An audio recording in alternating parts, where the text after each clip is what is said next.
Le spectacle, il a démarré il y a 4 ans, Mhm. mais il a du succès depuis 3 ans. En fait, il a démarré il y a 5 ans et il a du succès depuis 3 ans. Donc il y a eu 2 ans où je le rodais, où j'étais pas très connu et où ça marchait pas. Et c'est très bien, comme ça j'ai pu le roder en n'étant pas connu. Donc il y a plein de gens qui ont vu le spectacle qui étant en rodage. Et là il est prêt. En fait il a été prêt. J'ai de la chance, il a été prêt au moment à peu près où ça a commencé à marcher pour moi à la télé. D'accord. Et là, ça commence. Et jusqu'au quand? Jusqu'au Oui. 25 avril au Palais des Sports. D'accord. C'est la dernière. Vous en avez pas marre de jouer ce spectacle? Non, c'est impossible d'en avoir marre de jouer ce spectacle. Pour plein de raisons différentes. Déjà, j'ai la chance de ne pas avoir un contenu léger.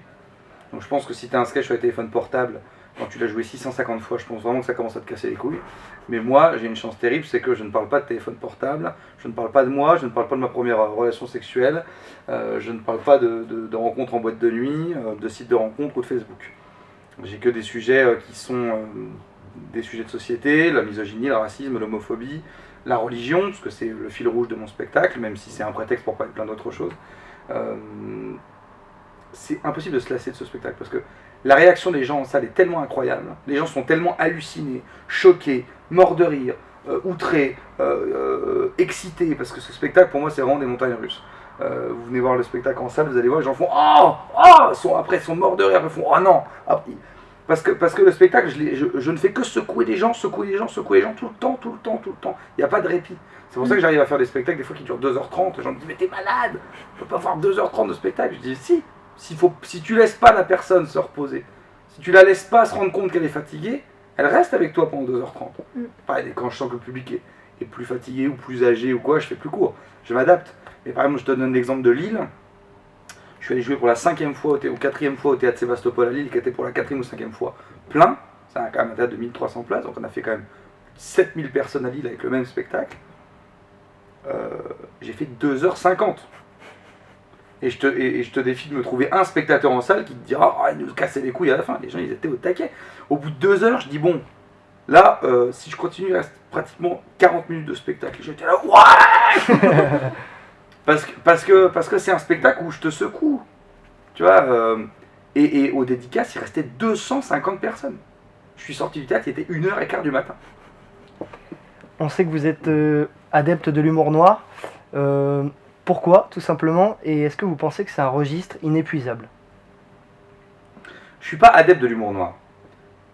Je savais même pas que je faisais de l'humour noir. Moi, c'est les gens qui m'ont dit, qui ont commencé à me donner des titres, qui m'ont mis le petit prince de l'humour noir, le roi de l'humour noir, le maître de l'humour noir. C'est très flatteur tous ces titres que des journalistes ou de public me donnent. Mais moi, je savais pas que je faisais de l'humour noir. Moi, je faisais de l'humour qui me faisait marrer. Donc, moi, on me disait, les gens autour de moi, ça, je disais quoi? T'es méchant sur scène. Voilà, moi, c'est ça que je disais, je suis un peu méchant dans mes sketchs.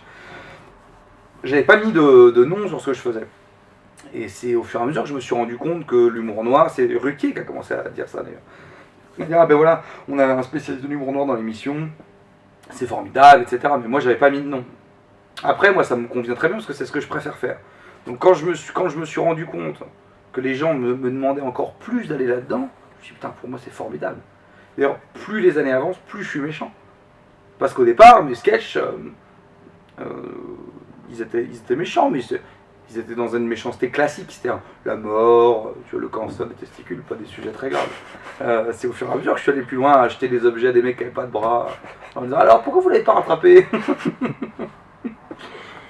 Et donc là, vous êtes en train d'écrire un nouveau spectacle Ouais. Qui a pour thème la guerre, c'est ça? Et pourquoi ce thème? Parce que je voulais un thème plus léger. Non, mais parce que moi je cherche des spectacles à thème parce que ça me permet de parler de plein de trucs et que c'est un prétexte à chaque fois. La guerre, ça me permet de parler de. Ça va me permettre de parler de plein de choses en fait. De la désinformation de la presse sur plein de sujets. Les gens n'arrêtent pas de dire oui, on nous ment, on nous ment, on nous ment. Donc là, ça va permettre d'aller un petit peu dans le fond du truc.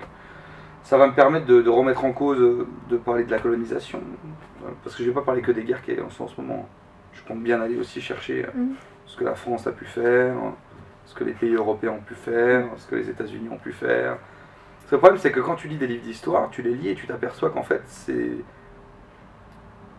c'est pas les mêmes livres d'histoire que tu lises d'histoire ici ou en Afghanistan, on va pas te la raconter de la même manière l'histoire. Moi je dis bah, c'est bizarre parce que pourquoi on n'est pas tous d'accord sur la manière dont ça s'est passé? Bah non, on n'est pas tous d'accord. Ah bah attendez, moi je voudrais bien avoir l'avis des Afghans. Alors expliquez-moi, votre avis à vous c'est quoi? Donc j'ai envie d'aller un petit peu là-dedans. Donc en fait, moi ça me permet de parler de ça me permet de parler de l'armement par exemple, tu vois, de tout ce qu'elle a. Faut quand même savoir, je sais plus en quel classement est la France, mais elle est dans le peloton je crois je vais pas dire de bêtises, mais peut-être 5e ou 6e ou 4e ou 3e plus gros vendeur d'armes au monde. Ouais. C'est quand même intéressant de le savoir ça, parce que c'est bien beau de montrer du doigt la guerre, mais ils viennent d'où les fusils? Ah bah ils viennent de la France avant. C'est-à-dire l'enfant a été tué par une balle qui a été amenée par des avions français. Oui voilà, enfin, on n'est pas obligé d'en parler, bah si, parlons-en. Donc il y a plein de choses. L'humanitaire, oui, l'humanitaire aussi, tu sais, moi j'ai des amis, oui je vais revenir sur ce que je disais du coup avant. L'humanitaire, moi j'ai une copine qui a fait des études dans l'humanitaire et qui s'est retrouvée à la frontière israélo-palestinienne et qui me dit bah c'est bien, on est en Israël et puis tous les 6 mois il y a un mec qui vient nous voir. Vous avez des idées? Oui. Moi c'est pas mal, bah continuez à réfléchir, je reviendrai dans 6 mois. Et en attendant, lui on est payé et elle dit, et moi je me suis pas engagé en humanitaire pour faire ça. Je me suis engagé pour vraiment aider. Et elle me dit, là, et elle a arrêté, je ne servais à rien, on me demandait rien. Et ce sont quand même des gens qui sont payés par les gouvernements, etc., qui sont envoyés dans des pays où soi-disant ils doivent aider, et en fait c'est pour plutôt parfois pour se faire bonne conscience, tu vois. J'ai cité Israël, mais je peux te citer plein d'autres pays, hein, que ce soit du côté israélo-palestinien ou dans d'autres pays, c'est exactement la même chose. C'est-à-dire que des fois c'est pour se donner bonne conscience, mais qu'est-ce que vraiment ces gens-là font? C'est important de le savoir. Donc voilà, donc il y a multitude de sujets, et puis ce que font les armées sur place, comment reviennent les soldats, les casques bleus, qu'est-ce qu'ils font vraiment? Moi j'ai des dossiers sur les casques bleus, sur les trucs, les machins, c'est formidable. Il y a plein de trucs qu'on nous dit pas. Donc ça c'est formidable comme sujet. Et moi j'aime bien aller foutre un peu le bordel. Et je lance un grand appel à tous les gens qui veulent me raconter des choses, qui veulent que des choses sortent. Moi je ne cite jamais mes sources. Je l'ai fait avec la religion, j'ai eu plein de gens qui me sont venus à la chose que j'ai pas cité. Donc j'invite tous les gens qui ont envie de me dénoncer les choses, un peu sur la santé aussi, du côté associatif. Sur la santé, j'ai des gens qui m'ont contacté, m'ont dit ah bah tiens, il faudrait que tu saches ça, etc. Voilà, donc foutre vraiment encore plus le bordel qu'avec la religion avec ce nouveau spectacle. Vous avez déjà le titre? Ça s'appellera Vente de pièces à Beyrouth.